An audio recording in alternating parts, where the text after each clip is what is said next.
Yan, hindi naman bangos ang kinukuha, kundi yung shells.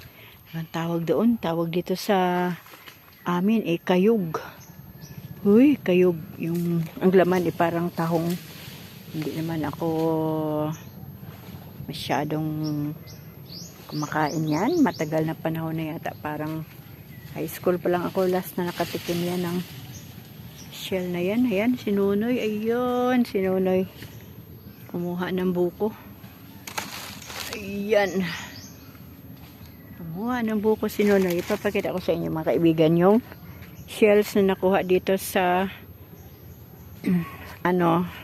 fish pond. Noy, dandan Noy! Ayan. Linghod pa. Kita ko sa inyo mga kaibigan yung kayog. Kayog! Yan. Tapos meron din ditong parang suso, pero ibang klase. Ayan o, mga kaibigan, nakuha nila sa fish pond. Doon lang sa mga gilid-gilid. Yan o, ang lalaki. Hindi ako masyadong mahilig dito. Ayan o. Marami daw. Sabi nila kaya lang taas ang tubig kasi parang high tide yata ngayon o nag-low tide na. Yan po ang kayog from fish pond. Yan. Tapos ito may dilaw-dilaw dito sa gilid. Ito plain na itim. Yan. Ewan ko kung ano talaga ang kulay nito, kung itim o.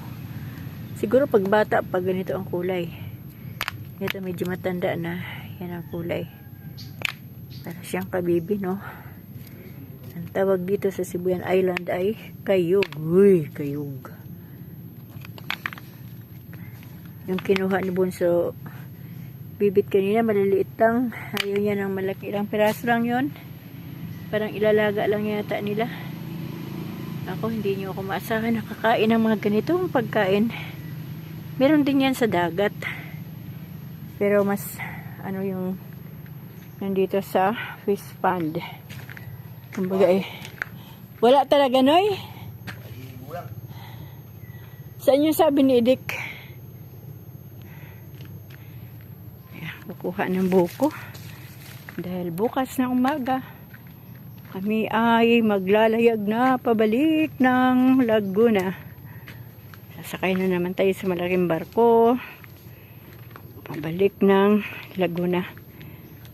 Dito na ibanda sa mga silingad to, ho. Sa iba dito nga mga puno-puno. Yan ang aking mga pamangkin. Siya yung may-ari ng pangisda at nagbibigay ng lapu-lapu sa akin, si Nonoy. Ito naman ang kuya niya, si Alan. Ikaw man, Noy. Lan. Okay, tignan natin. Kayog lang, way layog-layog. Diyan pala yun, nakatira ang mga kayog. Ano daw yan, masarap daw gisa yan, para din daw tahong. O ano yung lasa ina, nga iba. Dong, ito na lumasik ang isa.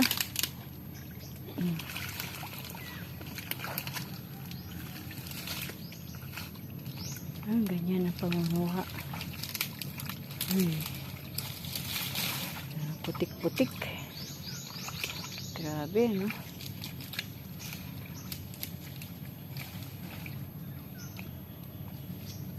Siguro doon sa gitna marami.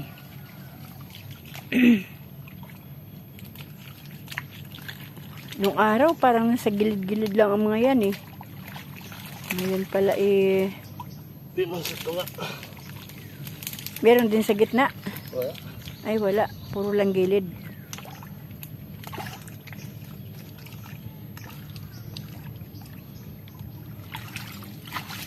Buwan na. Mag-idog lang dito. Uy. Humang. Yan mga kaibigan. Ganyan ang pangunguha ng kayog. Kayog. Ari ako. Kari din ay. Kay matanaog na kang alan kung paano magpangita ning kayog.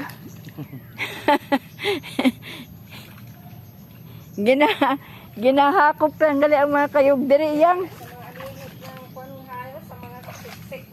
Imaw nga ni. Ang mga litsugas nga kayog ginapanghakop lang sa alihiron. Igaman ato. Kada mo nakita mo tong isa ka tumpok dito. Wala. Kalidag ko kag. Oh. Dapat Diba? nila ginapatay anay bag-ulo. Tabi po, tabi. Hindi, kumuha na si Utang ang kinuha lang yung maliit at saka yung ilang in Jesus name lang. Uy, mga bad spirit, lumayas kayo. Kamay ko ano sumaka sa siling.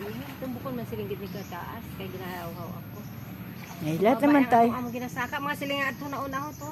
Eh, ako nung araw kasi iyang, magaling ako umakyat sa taas. Ang problema yung pababa na, hindi ako marunong. Igoy lang ka. Uy, sus, kahit may tilhang yan, paano ka dyan, Ala bibitin-bitin. no, wa na yung mga kwano ning kapisik nga mga uyang no. Nagkardi abi ako. Nadiri apo mo kadamo no. Nang uyang, dagko na. Mga maintik. Ah, Atong ginasibot siya. Masayan. Ginasabag ato na. hinambuhi pa to si Angkol. Wala yan no, dati hay aberadlaw hay kwa. Basi kung ginabuhi kong gabi. Wala. Aw. Basi ay nagsungo na. O kaya nag-migrate na. Namatay si Papa hanla. Ay, ganon. Nag-migrate na siguro. Ay kakapay na buhay. Iga pa, pila ko kabilog. Yung mga kumato nga kapa, mula doon. Kinapa hanggang dito. Diyos ko po. Magaling malubog ka na. Ilang ano yun, ilang kayog lang na maliliit. Wala nay. Oo nga ni, nga side ko kapangapit ina sa mga alihid ay. Grabe mga kapangapkit, wala namang kamay yung kayog ah. Gakon sila panagodra. O yun, nagtatago. Pero yung pangapyot, iba yun. Ay, Diyos ko po. Hindi sila nagkakapyot iyang, kaya wala silang kamay. Ganun lang pala yung mga pa ng kayog. Akala ko, sinisibot pa ba? Dapat ikaw may guantes para... Ay, hindi man yun maramdaman kung may kayog pag may guantes. Hindi, ramdam yun. Ah, okay. Wala talaga? Wala na gid, abaw, Ginoo. Tama, basta ba? Wala na. Ay, siguro na. Ako naman dong ang indalahi. Nagkaubos na. Dali, grabe ang kwan similya. O, gali. Kadamo ni magsimilya. Sige daw na yun lang. Sa 100 ka pa, yan lang ang nakuha. Balik tayo doon. Iyang, tignan mo kung gaano kadami. Iyang, kalalaki ba? Aray ko. Parang nakakatakot tignan ha. Dagko na gid. Yeah. Ay nag-unga na siguro ina na anan no. Nandagko na. Oo. Oh, you see, oh. Ay, dami. Yan naman kayogs. Kasi marami, with S. Ano, baso. Kayog. Kung kaayo ng aginisa. Hindi, gusto mo ba? Magdala. Pagbuhay na. Ay, hindi ako magdala. Oh, yun, may kinuha na nga si Utang doon. Kaso maliliit. Maayawan ina akong dagko. Oh. Ibuo na ang pinakikanamit ang kuwan. Ilalaga lang daw niya yun eh. Kasi ako yung hindi ako kumakain yan. O, gali. Yes, parang high school ako nakatigim naman ako ng kayogs. Tugdugangan daw nato pila Oh, kabilo. sige. Ito lang yung maliliit. Maliit lang din ang kinuha niya eh. Itong tawag dito ay kayog. Kayog. Hindi, ito. Parang ano, Ito ang tawag dito. yung Tagalog. Ito, Ang maliit na lang. ang tawag dito, kayog. Oh, Yan. kinaisot. Yes, pag ganito kalaki, kayog. Yan, ganon. Kajog. Pag sa taga San Fernando, Kajog. ay, ang kajog. Ah, di ba? Ganito nga ang kinuha ni Utang, oh. Sumina. Yes. Kajog ba? Okay.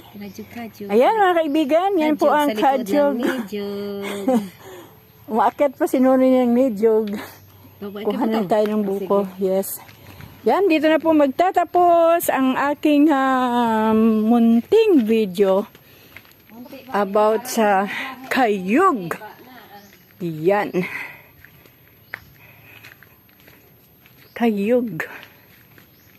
Hanggang dito na lang po. Thank you for watching. Bye!